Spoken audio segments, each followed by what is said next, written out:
coverage. He knows so many of those drivers in the sports car world, and I think, big hit here for Ty Dillon. 42. Wow. And that brings out the caution. That is a big impact for the 42. You see the door ripped open. Turn 1 area. The 5 car also down there.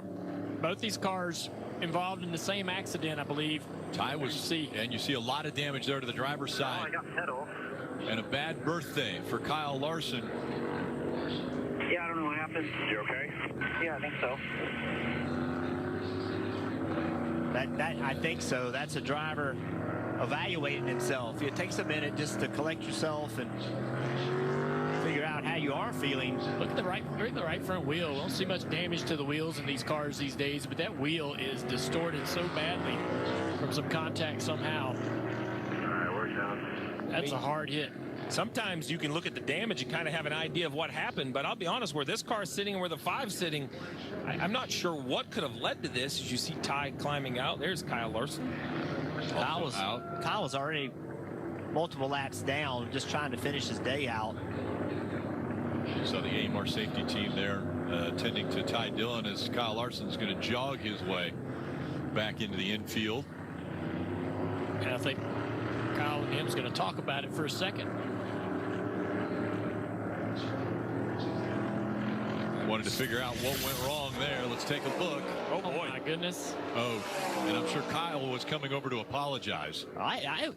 Some sort of mechanical issue on the 5 car for him. Look at that. He is flying when he comes in there. So I heard him say, I have a pedal, which looking back now, maybe he didn't have brakes, and now he does have brakes. That's the one thing that seems to make sense. And to your point, that is why he went over to talk to Ty Dillon. I'd say we're lucky that wasn't worse than it was. I mean, that was huge. I agree, Jeff. That's a big impact. Oh my goodness.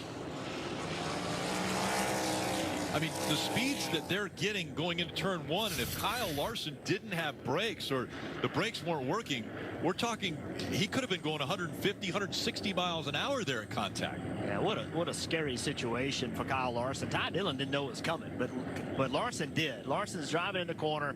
He knows he's not going to be able to stop and just trying to minimize hitting. It's just it's a terrible situation to be in. Let's go listen to what he said. This is just before the wreck. Confirming that your brake fans are on. Yeah. I'm standing on the pedal really hard, though. Yeah, standing on the pedal really hard. So he asked about the brake fans. I'm not sure if they were cycle them on and off. I'm not sure if maybe they see some temperature in the rotor, in the braking zone, somewhere on a camera. I mean, it seems like a very odd question. After a restart, that makes sense. Hey, did you put your fans back on? Right, Dale? I might ask you to shut them off under yellow and turn